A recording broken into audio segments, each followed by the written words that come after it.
بسم اللہ الرحمن الرحیم۔ یہودیوں کی رسوائی اور غزوہ بنی مصطلق۔ آخر حضرت صلی اللہ علیہ وسلم صحابہ کے ساتھ بنو نذیر کی طرف روانہ ہوئے۔ اس موقع پر آپ صلی اللہ علیہ وسلم نے مدینہ منورہ میں حضرت عبداللہ بن مکتوم رضی اللہ تعالیٰ عنہ کو اپنا قائم مقام مقرر فرمایا۔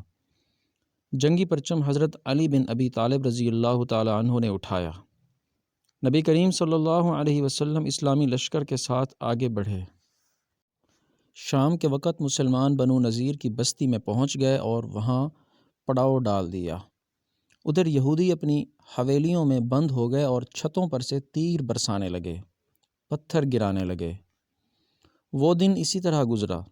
دوسرے دن حضور اکرم صلی اللہ علیہ وسلم لکڑی کے ایک قبے گنبد نما صاحبان میں قیام پذیر ہوئے جو حضرت بلال نے بنایا تھا۔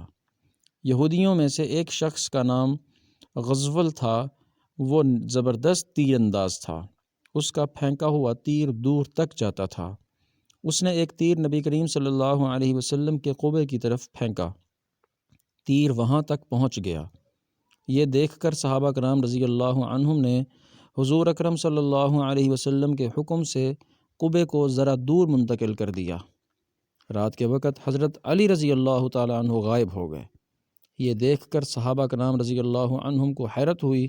انہوں نے آپ صلی اللہ علیہ وسلم سے عرض کیا، اے اللہ کے رسول، علی نظر نہیں آ رہے۔ آپ صلی اللہ علیہ وسلم نے فرمایا، فکر نہ کرو، وہ ایک کام سے گئے ہیں۔ کچھ ہی دیر گزری ہوگی کہ حضرت علی رضی اللہ تعالیٰ عنہ غزول کا سر اٹھائے ہوئے آ گئے۔ اب ساری صورتحال کا پتہ چلا۔ جب غزول نے آپ صلی اللہ علیہ وسلم کے صاحبان کی طرف تیر پھینکا تھا، حضرت علی رضی اللہ تعالیٰ عنہ اسی وقت سے اس کے پیچھے لگ گئے تھے اور آخر اس کا سر کاٹ لائے۔ اس کے ساتھ 10 آدمی اور تھے۔ وہ غزول کو قتل ہوتے دیکھ کر بھاگ لیے تھے۔ نبی اکرم صلی اللہ علیہ وسلم نے حضرت علی رضی اللہ تعالیٰ عنہ کے ساتھ 10 آدمی اور بھی روانہ فرمائے تھے۔ ان میں حضرت ابو دجانہ رضی اللہ تعالیٰ عنہ بھی تھے۔ یہ جماعت ان لوگوں کی تلاش میں نکلی جو غزول کے مارے جانے پر بھاگ نکلے تھے۔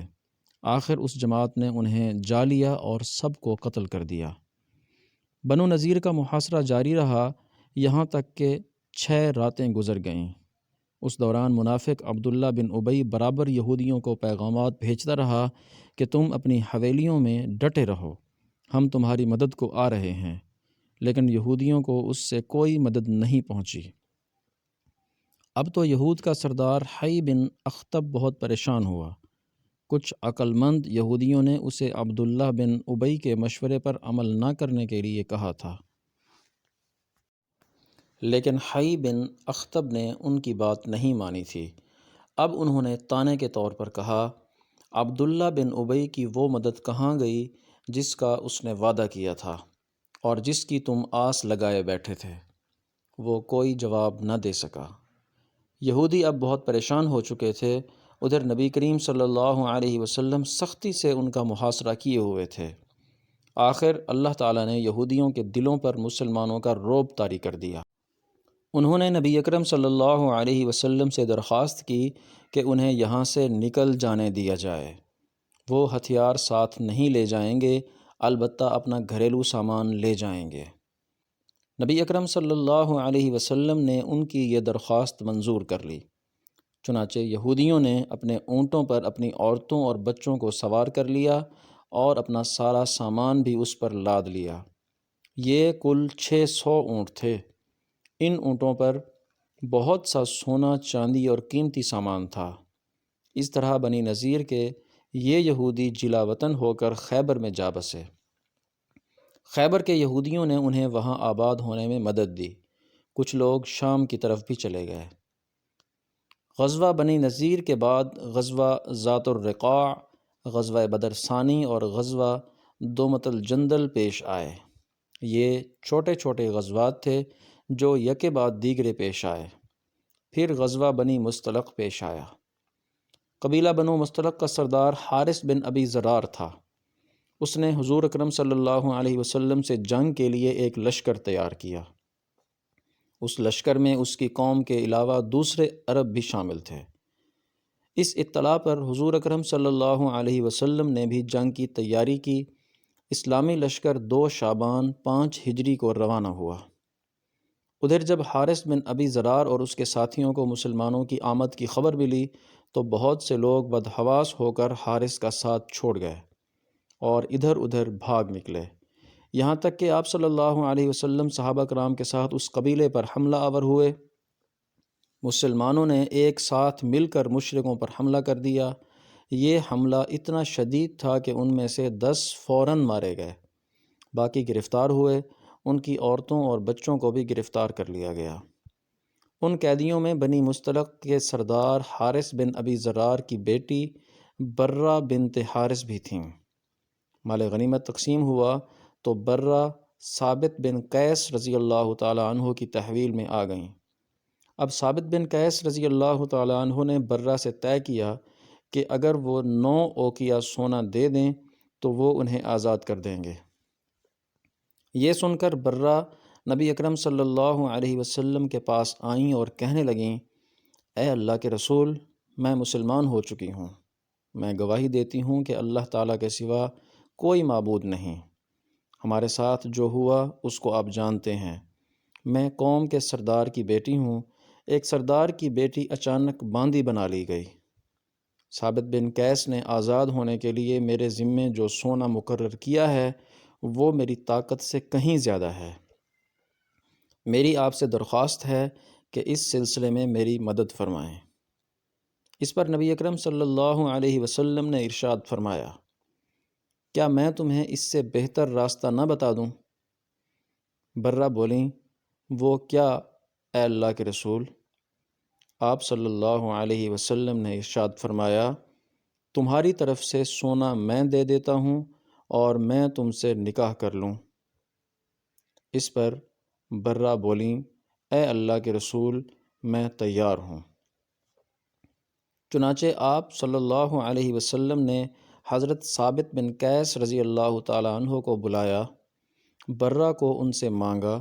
وہ بولے، اے اللہ کے رسول، میرے ماں باپ آپ پر قربان، برہ آپ کی ہو گئی۔ آپ صلی اللہ علیہ وسلم نے انہیں اتنا سونا ادا کر دیا اور برہ سے شادی کر لی۔ اس وقت ان کی عمر 20 سال تھی۔ ان کا نام برہ سے جویریہ رکھا گیا۔ اس طرح وہ ام المومنین حضرت جویریہ رضی اللہ عنہا ہو گئیں۔ حضرت عائشہ صدیقہ رضی اللہ عنہا فرماتی ہیں کہ جویریہ رضی اللہ عنہا نہایت خوبصورت خاتون تھیں۔ بعد میں حضرت جویریہ رضی اللہ عنہا کا باپ حارث ان کا فدیہ لے کر حضور اکرم صلی اللہ علیہ وسلم کی خدمت میں حاضر ہوا۔ اس فدیے میں بہت سے اونٹ تھے۔ حارث ابھی راستے میں تھا کہ اس کی نظر ان میں سے 2 خوبصورت اونٹوں پر پڑی۔ اس نے ان دونوں کو وہیں عقیق کی گھاٹی میں چھپا دیا اور باقی فدیہ حضور اکرم صلی اللہ علیہ وسلم کی خدمت میں پیش کر کے کہا، یہ فدیہ لے لیں اور میری بیٹی کو رہا کر دیں۔ اس کی بات سن کر آپ صلی اللہ علیہ وسلم نے ارشاد فرمایا، اور وہ 2 اونٹ کیا ہوئے جنہیں تم نے عقیق کی گھاٹی میں چھپا دیا ہے؟ حارث بن ابی ضرار یہ سنتے ہی پکار اٹھا، میں گواہی دیتا ہوں کہ آپ اللہ کے رسول ہیں۔ اس بات کا علم میرے اور اللہ کے سوا کسی کو نہیں۔ اس سے ثابت ہوا آپ واقعی اللہ کے رسول ہیں۔ اس طرح وہ مسلمان ہو گئے۔ حضرت جویریہ رضی اللہ عنہا کے بھائی عبداللہ بن حارث بھی مسلمان ہو گئے۔ اس کے بعد بنی مستلق کے تمام قیدیوں کو رہا کر دیا گیا۔ کچھ سے فدیہ لیا گیا، کچھ بغیر فدیے کے چھوڑ دیے گئے۔ حضرت جویریہ رضی اللہ عنہا فرماتی ہیں، بنی مستلق پر رسول اللہ صلی اللہ علیہ وسلم کی چڑھائی سے 3 دن پہلے میں نے خواب دیکھا کہ یثرب یعنی مدینہ منورہ سے چاند طلوع ہوا اور چلتے چلتے میری گود میں آ گرا۔ پھر جب ہم قیدی بنا لیے گئے تو میں نے خواب کے پورا ہونے کی آرزو کی۔ جب آپ صلی اللہ علیہ وسلم نے مجھ سے نکاح فرما لیا تو مجھے اس خواب کی تعبیر معلوم ہو گئی۔ اس غزوہ سے فارغ ہو کے جب آپ صلی اللہ علیہ وسلم واپس مدینہ منورہ کی طرف روانہ ہوئے تو ایک بہت دردناک واقعہ پیش آ گیا۔ سیرت کا یہ مبارک سلسلہ جاری ہے۔ آپ سے گزارش ہے کہ چینل کو سبسکرائب کریں، ویڈیو کو لائک کریں اور دوستوں کو شیئر کریں۔ آپ کے تعاون کا شکریہ۔ جزاکم اللہ خیراً کثیرا۔